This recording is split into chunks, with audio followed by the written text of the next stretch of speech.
Hello, dear nursing student and post basic first year nursing student.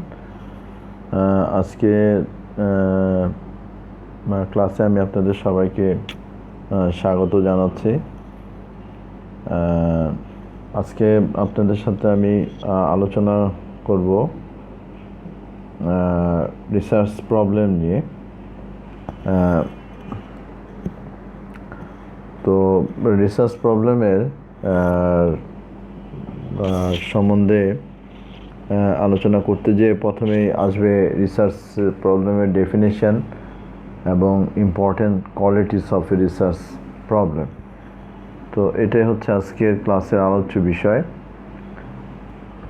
তো প্রথমেই আমি বলে রাখি যে রিসার্চ হচ্ছে একটা প্রসেস এবং এই প্রসেসের বিভিন্ন স্টেপ থাকে, যেটা আপনারা তো গত ক্লাসে এরা 6 তারিখে মের 6 তারিখে যে আমি ক্লাস নিয়েছিলাম ওখানে হয়তো আপনারা দেখেছেন যে রিসার্চের কতগুলি স্টেপ থাকে। সেই স্টেপের প্রথম স্টেপ হচ্ছে আইডেন্টিফিকেশন অফ রিসার্চ প্রবলেম। তো রিসার্চ প্রবলেম আইডেন্টিফিকেশন করার পরেই আপনার পরবর্তী ধাপগুলো শুরু হয়, knowledge gathering, problem statement, research question, selection and objective selection, এগুলো আসে স্টেপ বাই স্টেপ করতে হয়। তো এখন কথা হচ্ছে যে প্রবলেম আর রিসার্চ প্রবলেম দুটো কিন্তু এক জিনিস না। প্রবলেম হচ্ছে আমাদের এক্সপেকটেশন অ্যান্ড রিয়েলিটির মধ্যে যে পার্থক্য, সেটাই হচ্ছে প্রবলেম। কিন্তু সব প্রবলেম কিন্তু রিসার্চেবল প্রবলেম না। তো রিসার্চেবল প্রবলেম যেগুলো, সেগুলোর কতগুলো ইম্পর্ট্যান্ট কোয়ালিটিস থাকে, সেই কোয়ালিটিসের প্রেক্ষাপটে বা ক্যারেক্টারিস্টিক্সের ভিত্তিতে আমরা নির্ধারণ করি যে এটা রিসার্চ করার মতো প্রবলেম কি না। তো এখন রিসার্চ প্রবলেমকে যদি আমি ডিফাইন করতে চাই, তাহলে এই research problem is one where there is discrepancy between the expected and the actual outcome. তাহলে এই কথাটা এখানে খেয়াল রাখতে হবে যে discrepancy between the expected and the actual outcome, actual situation. তো প্রবলেমও তাই, যে discrepancy between expected and actual situation, এটা হচ্ছে প্রবলেম। আর রিসার্চ প্রবলেমও সেটাই, কিন্তু রিসার্চ প্রবলেমের ক্ষেত্রে যেটা হচ্ছে যে এই ডিসক্রিপেন্সি কী করে, রেইজেস দি কোয়েশ্চেন্স, যে কেন এই ডিসক্রিপেন্সিটা আসতেছে, এইটা কোশ্চেন রেজ করে, এবং সেই কোশ্চেনের মোর দেন ওয়ান পসিবল অ্যান্সার্স যদি রিসার্চারের মনে আসে, তখন সেটা হয়ে যায় রিসার্চ প্রবলেম। যেমন বর্তমান সময়ের প্রেক্ষাপট যদি আমি চিন্তা করি, আপনাদেরকে রিসার্চ প্রবলেমের কথা বলতে চাই। বর্তমানে কোভিড-19 এই ডিজিজটা নিয়ে অনেক রিসার্চ হচ্ছে। তো এটা রিসার্চেবল প্রবলেম। এখানেও এক্সপেকটেশন অ্যান্ড রিয়েলিটির মধ্যে পার্থক্য দেখা যাচ্ছে। সেরকম কি যে একটা ভাইরাল ডিজিজ, প্রথম হচ্ছে এটা একটা ভাইরাল ডিজিজ। তো আমাদের সবারই ধারণা ছিল যে ভাইরাল ডিজিজ তো আমরা সবসময় ফেস করতেছি, রেসপিরেটরি একটা ভাইরাল ইনফেকশন হচ্ছে, 6 দিন 7 দিন পরে ভালো হয়ে যাচ্ছে। এবং কিন্তু এই ডিজিজের ক্ষেত্রে দেখা যাচ্ছে যে মরবিডিটি রেট একটা ইম্পর্টেন্ট ইস্যু হয়ে দাঁড়াচ্ছে, এবং এটা খুব র্যাপিড স্প্রেড হচ্ছে, এবং প্যান্ডেমিক সিচুয়েশন এখন এটা চলে আসছে। তাহলে এটা একটা প্রবলেম। কেন এটা এরকমটা হলো? দ্বিতীয় হচ্ছে যে এই কোভিড-19কে আমরা কিভাবে প্রিভেন্ট করব এবং কিভাবে ট্রিটমেন্ট করব। তো সেটার ক্ষেত্রে আমরা খুব সহজেই হয়তো চিন্তা করি যে ভাইরাল ডিজিজ এর এগেনস্টে একটা ভ্যাকসিন তৈরি হবে, হয়ে যাবে, এটা আবার প্রিভেন্ট করা সম্ভব হয়ে যাবে। কিন্তু এই ভ্যাকসিন আবিষ্কার করতে গিয়ে ভাইরাসের বিভিন্ন রকমের ক্যারেক্টারিস্টিক্স দেখা যাচ্ছে, যার কারণে ভাইরাসটা প্রতিনিয়ত নিজের ক্যারেক্টারিস্টিক্স পরিবর্তন করতেছে, যার কারণে ভ্যাকসিন তৈরি করাটা চ্যালেঞ্জিং হয়ে যাচ্ছে। সো এক্সপেকটেশন রিয়েলিটি কিন্তু মিলতেছে না। সো এই প্রবলেমটা রিসার্চেবল প্রবলেম। এবং এই এক্সপেকটেশন আমাদের বিভিন্ন কোশ্চেন রেজ করতেছিল, এবং আনসারও কিন্তু বিভিন্ন রকম আমরা পাচ্ছি, কিন্তু কোনোটার উপরে আমরা রিলাই করতে পারতেছি না যে কোনটা আমরা স্পেসিফিক ওয়েতে নিব। যেমন এখন বিভিন্ন প্রিভেন্টিভ মেজারকে সাজেস্ট করা হচ্ছে, আবার কিছুদিন পরে আবার ওটাকে মডিফাই করা হচ্ছে, ড্রাগের ব্যাপারেও তাই হচ্ছে, তাই না? তাহলে মোর দেন ওয়ান পসিবল অ্যান্সার সবসময় আমরা দেখতেছি। So it's a researchable problem. তো রিসার্চ প্রবলেম কি তাহলে এইভাবে আমরা ডিফাইন করব। এখন রিসার্চ প্রবলেমের আমরা যদি ক্যারেক্টারিস্টিক্স চিন্তা করি, তো রিসার্চ প্রবলেমের ক্যারেক্টারিস্টিক্সের চিন্তা করলে যে কোনো একটা প্রবলেমকে রিসার্চ প্রবলেম হিসেবে আমরা কখন এটাকে কাউন্ট করব। তো তার জন্য 4টা কোয়ালিটি আমাদেরকে প্রথমে ভাবতে হবে। সেই কোয়ালিটিগুলো হচ্ছে প্রথম কোয়ালিটি হলো যে ইম্পর্টেন্স, দ্বিতীয় কোয়ালিটি হচ্ছে রিলেভেন্স, 3 নম্বর হচ্ছে ফিজিবিলিটি, 4 নম্বর হচ্ছে ইথিক্যাল অ্যাকসেপ্টেবিলিটি।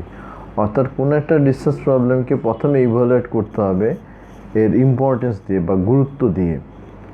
যেমন কোভিড-19 ডিজিজ, এটা একটা রিসার্চেবল প্রবলেম, কারণ বর্তমান সময়ে এটা প্যান্ডেমিক ডিজিজ এবং it's a serious problem for world wide. এবং এই প্রবলেম নিয়ে আমরা যে রিসার্চ করতেছি ভ্যাকসিন এবং এর ইফেক্টিভ ট্রিটমেন্ট প্ল্যান নিয়ে, প্রিভেন্টিভ মেজার নিয়ে, তো এর আউটকাম যদি আসে, রিসার্চ করলে যে আউটকামটা আসবে, ভ্যাকসিন আসবে বা ইফেক্টিভ ট্রিটমেন্ট নিয়ে আসবে, সেটার অবশ্যই একটা ওয়াইডার অ্যাপ্লিকেশন এবং ইনফ্লুয়েন্স কমিউনিটিতে থাকবে। তো এটা আমরা চিন্তা করতে পারি। তারপরে সিরিয়াসনেসের কথা তো প্রথমেই বললাম, এবং যে আউটকাম আসবে রিসার্চের সেটার কারেন্ট এবং ফিউচার অ্যাপ্লিকেবিলিটির দিক দিয়ে চিন্তা করলেও সেটা আমাদের জন্য একটা ভালো ইফেক্ট বয়ে আনতে পারে। আর কস্ট ইফেক্টিভনেস দিয়ে যদি চিন্তা করা হয় যে রিসার্চ করলে যে কস্টিংটা আসবে আর রিসার্চের আউটকাম দিয়ে যে অ্যাচিভমেন্টটা আমাদের হবে, সেটা কিন্তু অনেক গুণ লাভ আমরা দেখতে পাচ্ছি। এই জন্য রিসার্চের জন্য বরাদ্দ দেওয়া হচ্ছে, রিসার্চ করার জন্য উৎসাহিত করা হচ্ছে। কারণ যদি একটা ভ্যাকসিন আমরা পেয়ে যাই, ইফেক্টিভ একটা ভ্যাকসিন পেয়ে যাই, তাহলে সেই ভ্যাকসিনটা দিলে আমরা অনেক মানুষকে সেভ করতে পারবো। তাহলে আমাদের রিসার্চের জন্য যে ব্যয় হচ্ছে, কিন্তু সেই ব্যয়টা আমরা যদি এখন করি, তাহলে আমাদের আউটকাম যেটা আসবে সেটা দিয়ে আমরা অনেক মানুষকে সেভ করতে পারলে আমাদের ইকোনমিক কন্ডিশনটাকে আমরা আরও স্টেবল করে নিয়ে আসতে পারবো। আর সকলেরই ইন্টারেস্ট আছে এই ব্যাপারে। তাহলে যখন কোনো রিসার্চ প্রবলেমকে যদি এইভাবে ইম্পর্টেন্সের দিক দিয়ে এই বিষয়গুলোকে অ্যাড্রেস করে যদি দেখা যায় যে হ্যাঁ, এই প্রবলেমটার এই বিষয়গুলোকে অ্যাড্রেস করা সম্ভব, তাহলে it's a very important issue to do research. তখন এটা একটা রিসার্চেবল প্রবলেমের কোয়ালিটি হিসেবে পরিগণিত হবে। এখন আমরা যদি রিলেভেন্সের জায়গাতে যাই, তো রিলেভেন্সের জায়গাতে যদি একটু চিন্তা করি, তাহলে আমরা বিভিন্নভাবে রিলেভেন্ট বিষয়টা নিয়ে আসতে পারি। যেমন বর্তমান সময়ের সাথে এই যে ইস্যুটা, কোভিড-19 ইস্যুটা, এটা রিলেভেন্ট একটা ইস্যু। এটা এখন যদি কেউ রিসার্চের জন্য প্রপোজাল দেয়, এটাকে কখনোই কোনো অথরিটি এটাকে রিজেক্ট করবে না। এখন কেউ যদি এটা বাদ দিয়ে অন্য কোনো বিষয় নিয়ে ভাবা শুরু করে, যেটা এই সময়ের জন্য বা সময় উপযোগী কোনো রিসার্চের প্রবলেম না, যেমন সাপোজ কেউ যদি এখন চিন্তা করে যে কোনো একটা অ্যান্টি হাইপারটেনসিভ ড্রাগের মলিকুলার ইফেক্ট নিয়ে সে কাজ করার জন্য রিসার্চ প্রপোজাল দিচ্ছে, তাহলে এইটাকে প্রাধান্য না দিয়ে কোভিড-19 ডিজিজের উপর প্রাধান্য দেওয়া হবে। তাহলে সেখানে পলিসি মেকাররা বেশি গুরুত্ব দিবেন। এটাকেই মিন করা হচ্ছে বাই রিলেভেন্স। সো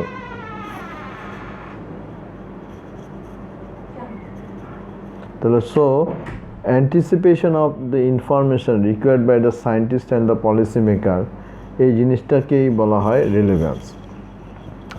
আর ফিজিবিলিটির ব্যাপারটা যেটা আসতেছে, সেই ব্যাপারটা হলো যে আমি কতটা ফিজিবল মনে করতেছি, বা অ্যাজ এ রিসার্চার সে নিজে এই জিনিসটাকে কতটা ফিজিবল মনে করতেছে, যেটা এই প্রবলেমটা নিয়ে রিসার্চ করা সম্ভব। যেমন কোনো একটা প্রবলেম নিয়ে যখন আমি রিসার্চ করতে যাব, তখন আমাকে হয়তো ভাবতে হবে যে এই রিসার্চের স্টাডি পপুলেশন আমি পাবো কি না, এই অ্যাপ্রোপ্রিয়েট স্যাম্পল আমি নিতে পারবো কি না, তারপর এই রিসার্চ করার জন্য আমি অ্যাপ্রোপ্রিয়েট এক্সপার্টিস আমি পাবো কি না, যাদের সাথে এই বিষয়টা আমি শেয়ার করতে পারবো। আরও একটি ইম্পর্টেন্ট ইস্যু হচ্ছে রিসার্চ ফান্ড, যে এই বিষয়ে আমার এই রিসার্চ করার জন্য আমার ফান্ড অ্যালোকেশনের ব্যাপারে এটা সহজতর হবে কি না। আর একটা হচ্ছে টাইম রিকোয়ারমেন্ট, যে সময় হিসাব করে আমি রিসার্চ করতে চাচ্ছি এই সময়ের মধ্যে রিসার্চটা শেষ করতে পারবো কি না। কারণ রিসার্চ করার জন্য এখন বর্তমান সময়ে যে প্রেক্ষাপট চলতেছে এই সময়ের মধ্যে আমরা যত তাড়াতাড়ি রিসার্চের একটা ভালো আউটকাম দিতে পারবো, আমাদের ট্রিটমেন্ট প্ল্যানে, প্রিভেন্টিভ অ্যান্ড কন্ট্রোল মেজার্সে এটা তত বেশি গুরুত্বপূর্ণ একটা ভূমিকা রাখতে পারবে। তো সময়ের ব্যাপারটাও চিন্তা করতে হবে। আর হচ্ছে লজিস্টিক সাপোর্ট। রিসার্চ করতে যে একজন রিসার্চারের যে ধরনের জিনিসপত্রের দরকার পড়বে, যেমন বিভিন্ন ইকুইপমেন্টের ব্যাপার হোক, ওয়ার্কিং কন্ডিশনের ব্যাপার হোক, এই সকল বিষয়গুলোকে সে অ্যাফোর্ড করতে পারবে কি না, বা এই বিষয়গুলোকে অ্যাফোর্ড করার মতো সে কোনো সোর্স থেকে সে এগুলো জোগাড় করতে পারবে কি না, সেগুলোই হচ্ছে লজিস্টিক সাপোর্ট। তখন এগুলো যদি, এইসব ইস্যুগুলো যদি অ্যাড্রেস করা সম্ভব হয় এবং মেকআপ করা সম্ভব হয়, তখনই ওই রিসার্চের প্রবলেমটা হচ্ছে ফিজিবল, এবং এটাই তখন এই রিসার্চের কোয়ালিটির প্রবলেমের কোয়ালিটিকে যদি ফুলফিল করে, তখন এটা একটা রিসার্চ প্রবলেম। তাহলে আবার ইথিক্যাল অ্যাকসেপ্টেবিলিটি, এইটাও রিসার্চ প্রবলেমের মধ্যে, তার একটা কোয়ালিটির মধ্যে আমাকে চিন্তা করতে হবে যে আমি যে ইস্যু নিয়ে কাজ করব, সেই ইস্যুতে ফিজিক্যাল, সাইকোলজিক্যাল এবং ফিনান্সিয়াল এই বিষয়গুলোকে আমাকে নিয়ে চিন্তা করতে হবে, যে যারা স্টাডির পপুলেশন থাকবে, স্টাডি পপুলেশন থাকবে, বা যে স্যাম্পল যাদেরকে নিয়ে আমি কাজ করব, যারা সাবজেক্ট থাকবে স্টাডির, তাদের কোনো ফিজিক্যাল, সাইকোলজিক্যাল এবং ফিনান্সিয়াল কোনো হার্ম হয় কি না, এই বিষয়টা খেয়াল রাখতে হবে। যদি এই ইস্যুগুলি রিসার্চের ক্ষেত্রে, রিসার্চ করার সময় যদি এই ইস্যুগুলোর ব্যাপারে কোনো রকমের ইফেক্ট দেখা যায় সাবজেক্টের ওপর, তাহলে সেইটা ইথিক্যাল পার্সপেক্টে এটা একটা রিসার্চ প্রবলেমের জন্য একটা আনইথিক্যাল বিষয় হয়ে দাঁড়াবে, এবং সেই ইস্যুটাকে অ্যাড্রেস করতে হবে অবশ্যই রিসার্চারকে, যে অবশ্যই ইথিক্যাল পার্সপেক্টে এটা এই ধরনের কোনো হার্মফুল ইফেক্ট রিসার্চ সাবজেক্টের ওপর আসবে না। তো তখন এটা রিসার্চ প্রবলেমের আরেকটা কোয়ালিটিকে ফুলফিল করবে। তাহলে এই ব্যাপারগুলোই হচ্ছে মোটামুটিভাবে আমাদের যে রিসার্চ প্রবলেমের যে কোয়ালিটিসগুলির ব্যাপারে আমরা চিন্তা করি, বলি। তো এগুলিই হচ্ছে মূল কতগুলো বিষয়, এবং আমি আশা করি যে আপনারা যখন পড়বেন এবং এটা রিটেন কোশ্চেন হিসাবে আসবে, তখন এইভাবে এটাকে ডিফাইন করতে পারবেন এবং এই কোয়ালিটিসগুলোকে এইভাবে ব্যাখ্যা করতে পারবেন। তাহলে একটা সুন্দর একটা আইডিয়া ডেভেলপ করবে, এবং এটা যখন আপনারা সেকেন্ড ইয়ারে যাবেন, সেকেন্ড ইয়ারে যখন আবার থিসিস করবেন, তখন একটা রিসার্চ প্রবলেম যখন আপনি সিলেক্ট করবেন, তখন আপনাকে অবশ্যই 4টা কোয়ালিটির ওপর বেস করে আপনাকে ব্যাখ্যা করতে হবে যে এটার ইম্পর্টেন্স আছে কিনা, রিলেভেন্স আছে কিনা, ফিজিবিলিটির দিক দিয়ে এটা ফিজিবল কিনা, এবং ইথিক্যাল ইস্যু চিন্তা করলে কোনো আনইথিক্যাল ব্যাপার বা ইস্যু এর মধ্যে রেজ করতেছে কিনা। তো এ পর্যন্তই আজকের এই টপিকের আলোচনা। তা আমি মনে করি আপনারা অবশ্যই বুঝতে পারছেন, এবং এটা একটু ভালোভাবে চর্চা করলে এই কোশ্চেনটার অ্যান্সারটা খুব সহজেই রেডি করতে পারবেন। তো সবাইকে ধন্যবাদ জানিয়ে আজকে ক্লাস শেষ করছি। ধন্যবাদ।